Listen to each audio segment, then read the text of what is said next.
폴란드에서 국방부에서 써봤더니 너무 좋은 거예요. 가격도 싸요. 근데 빨리 물건을 갖다 주는 거예요. 그래서 거기에 완전 반해서 폴란드의 국방부 차관이 슬로바키아 가서 야 너네도 한번 K2 전차 한번 써봐 홍보를 해준 거예요. 그게 기사로도 났어요. 그래서 지금 폴란드 포텐이 하나 터진 걸로. 안녕하세요. 지식회담소에 초대해 주셔서 진심으로 감사드립니다. 네, 저는 김지훈의 훈훈한 주식 유튜브 채널을 운영하고 있고요. 전업투자자고 증권사, 자문사, 운용사에 다 있었고요.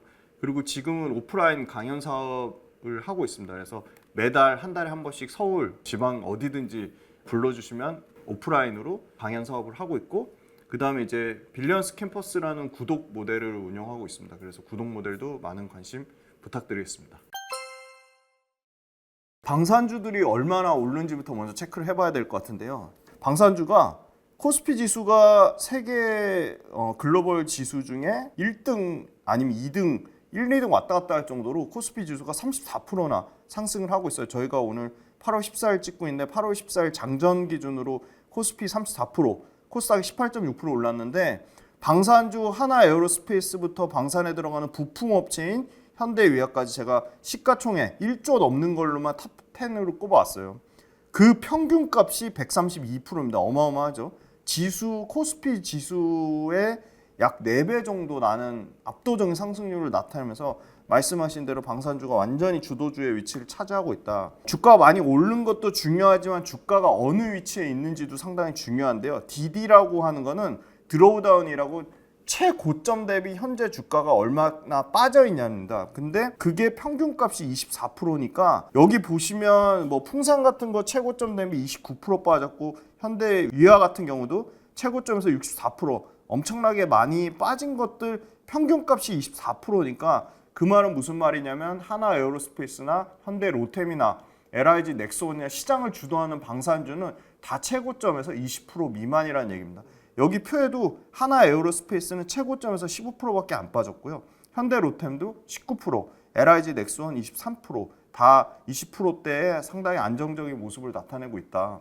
그래서 지수 대비 초과하는 상황인데, 그럼 냉정하게 얘기해서 국내 방산주들이 글로벌 탑티어냐? 그건 아닙니다. 그런데 글로벌 탑티어로 가는 과정 중에 있습니다. 첫 번째, 글로벌 국방 예산은 보수적으로 잡아서 연평균 4.4%씩 성장합니다. 그런데 우리가 주력으로 하는 이 동유럽과 북유럽은 GDP 대비 국방비를 가장 많이 늘리고 있습니다. 그러니까 무슨 말이냐면 GDP에서 국방비가 차지하는 비중이 2%대면 적은 편은 아니거든요. 여기는 동유럽이나 북유럽은 3%대를 차지하고 있습니다. 우리가 최근에 폴란드의 K2 전차 수출한 데가 4%까지 GDP 대비 엄청나게 높은 그게 나오고 있고요.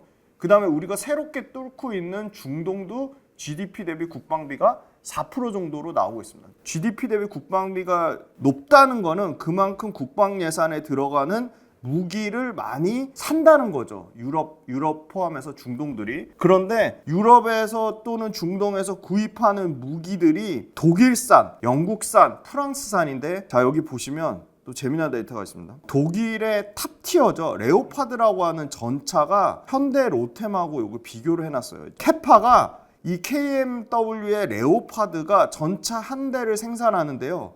평균 4년 넘게 걸려요. 근데 우리나라 현대 로템 1년 6개월밖에 안 걸립니다. 게임이 안 되는 거예요. 너무 빨리 잘 만드는 거예요. 제가 되게 얘기하다가 국뽕이 차올라서 좀 오버할 수도 있는데 그거 양해 부탁드릴게요. 너무 우리나라 대단한 기업들이 많아가지고요. 현대 로템 진짜 대단합니다. 독일의 레오파드는요, 세계 최대 전차 만드는 회사라고 떠오르는 데입니다. 그런데 비교도 안 되는 뭐야 이름도 없는 변방의 뭐 한국의 뭐 현대로템이 1년 6개월 만에 만든다? 거기서 완전히 동유럽이나 북유럽 소위 말하는 국가에서 국방부에서 완전 반한 겁니다. 근데 월간 생산 가능한 KMW의 레오파드 전차 대수가 월에 4대밖에 못 만든대요. 그래서 이게 재미난 게 얘네가 그 호주인가요 아닌가 중동인가 어딘가 수출했는데 납기를 못 맞춰가지고요. 원래 24년도에 받기로 한 걸 얘네가 생산을 못 해가지고 생산이 늦어져가지고 27년에 받는다고 했는데요. 그러니까 실제로 만드는데 여기 최대 6년 써놨는데 6년이 걸린 거예요. 그런데 우리 현대로템이 K2 1년 6개월 만에 만들면서 폴란드에서 폭증한 겁니다. 그리고 연간 생산 가능 대수도 보면 2배 차이 납니다. KMW 그러니까 레오파드는 연간 50대인데요. 현대로템은 현재 100대인데 캐파 증설해서 여기를 4배 이상 격차를 벌리려고 해요. 200대까지 가능하다고 하고요. 캐파 증설, KMW나 레오파드는 100대 생산 목표를 연간 잡았는데 이미 현대로템은 100대라는 거예요. 거기서 이제 게임이 안 되는 차이가 생긴 거고, 만들어 봤더니 가격만 싼 게 아니었던 거죠. 가격도 여기 말씀드릴게요. KMW의 레오파드와 현대로템의 K2는 약 40% 정도 K2 전차가 더 쌉니다. 그러니까 글로벌 업체들이 안 쓸 이유가 없었는데 현대로템의 K2가 레퍼런스가 없었던 겁니다. 그런데 지금 폴란드에 납품을 하기 시작했고, 폴란드에 납품을 받아서 폴란드에서 국방부에서 써봤더니 너무 좋아가지고 폴란드의 국방부 차관이 슬로바키아 가서 야 너네도 한번 K2 전차 한번 써봐 홍보를 해준 거예요. 그게 기사로도 났어요. 우리 가만히 있는데 폴란드 국방부에서 슬로바키아 가가지고 야 K2 전차 써봤더니 너무 괜찮더라. 그래서 지금 폴란드 포텐이 하나 터진 걸로 이게 끝나지가 않은 겁니다. 그 다음에 두 번째는 러시아 대비 유럽이 전차가 부족해요. 왜 그럴까요? 우크라이나전 도와준다고 자체적으로 독일, 프랑스, 영국, 나머지 유럽, 서유럽 국가들이 자기네들 총알, 자기네들 전차, 자기네들 자주포를요 우크라이나 지원해 준 거예요. 전쟁에 도와주려고. 그랬더니 급격하게 얘네가 생산하는 러시아 대비 유럽의 전체 전차 물량이 20% 정도 감소가 나왔습니다. 그런데 원래 자국에 생산하는 걸 당연히 최우선적으로 하겠죠. 독일 업체는 독일 거 최우선적으로 하겠고, 프랑스는 프랑스 거 최우선적으로 하겠고, 영국은 영국 거 최우선적으로 하는데 우크라이나 도와주는 바람에 자기네들 것도 캐파가 모자르게 된 거예요. 그래서 급격하게 폴란드도 당연히 가까운 독일 거를 쓰려고 했는데 독일이 우리 못해. 야 너네 지원해 주려면 우리 27년에나 공급 가능해? 해서 급격하게 현대로템의 K2와 하나 에어로스페이스의 K9 자주포를 쓰게 된 겁니다. 써봤더니 너무 좋은 거예요. 가격도 싸요. 근데 빨리 물건을 갖다 주는 거예요. 그래서 거기에 완전 반해서 이제 폭증하기 시작했는데, 현대로템과 하나 에어로스페이스의 기술력에 대해서도 북유럽이나 동유럽에서 반신반의했는데 써봤더니 품질을 검증을 받은 거예요. 근데 얘네가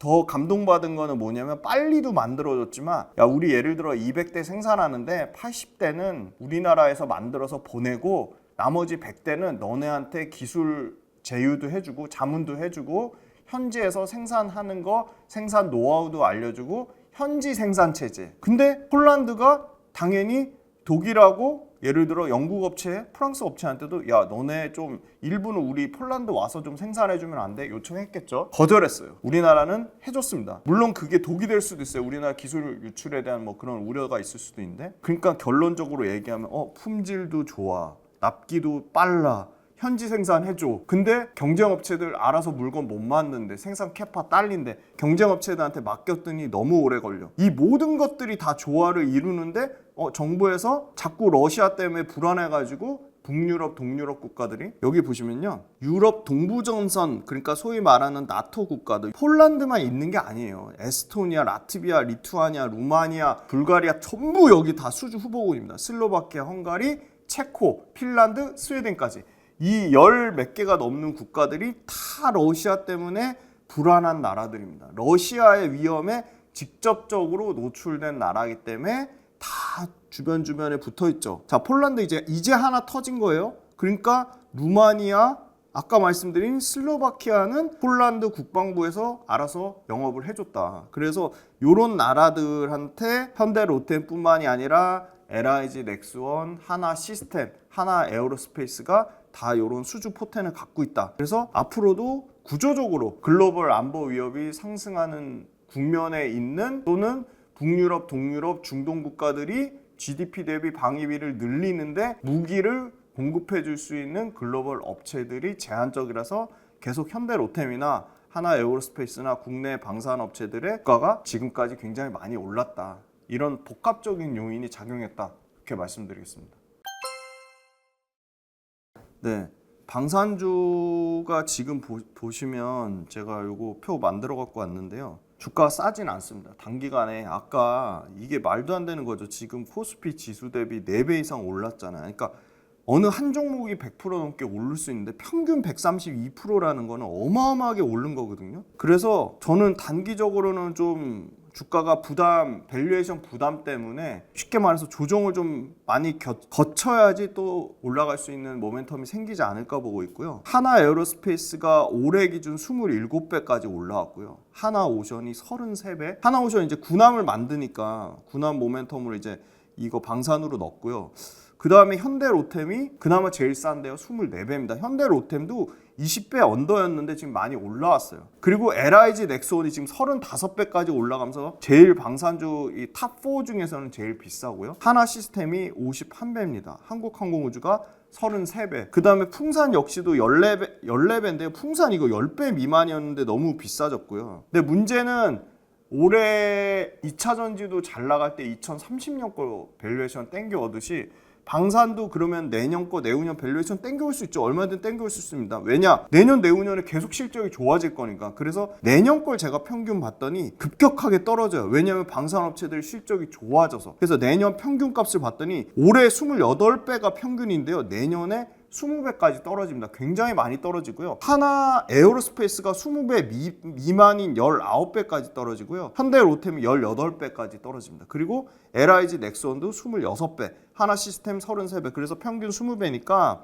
지금 밸류에이션 기준으로 올해 부담스러운 건 맞지만 내년을 보고 조금 중장기로 끌고 간다고 하면 저는 여전히 방산주에도 투자 기회가 있는데 아마 방산주가 나쁘다라기보다 이런 거죠. 러시아 우크라이나 전쟁이 종료된다든가 중동에서 여러 가지 지정학적 이슈가 있었는데 잠잠해진다라. 요새 또 중동 좀 잠잠하잖아요. 뭐 이란하고 이스라엘 그것도 좀 잠잠해졌고 그 다음에 또 최근에 나온 거는 뭐 대만 관련돼서 대만 침공하는 거 얘기 나오잖아요. 중국이 대만 건드리려고 하는 거. 그런 것들이 오히려 잠잠해져서 방산주가 예를 들어 최근에 조선방산 원전 중에 방산만 좀 사실 원전이 제일 비싸고요. 방산이 비싸다는 얘기가 나와서 방산 자체 회사의 실적이 꺾이는 게 아니라 방산을 둘러싼 예를 들어 글로벌 지정학의 어떤 이슈가 좀 소멸돼가지고 방산주 주가가 조정을 받는다. 여기서 말하는 조정은 뭐 5%, 10%가 조정이 아니고요. 최소한 제가 봤을 때 30% 가까이 빠지면 그러면 굉장히 좋은 기회라고 보고 있고요.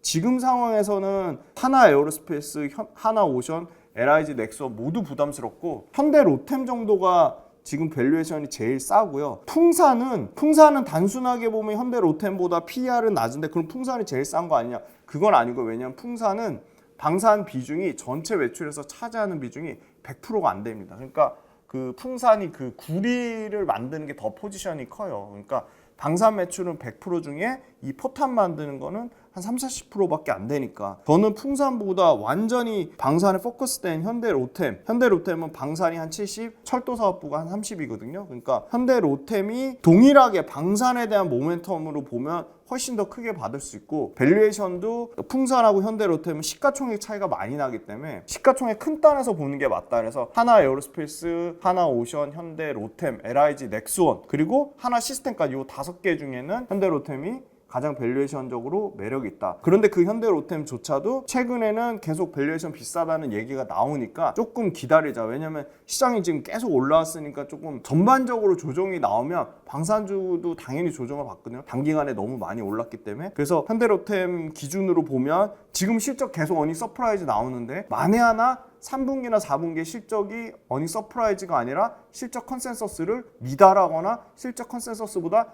조금 미달한다고 나오면 주가가 많이 빠질 거예요. 그러면 그때 굉장히 싸게 살 수 있는 좋은 기회라고 보고 있고요.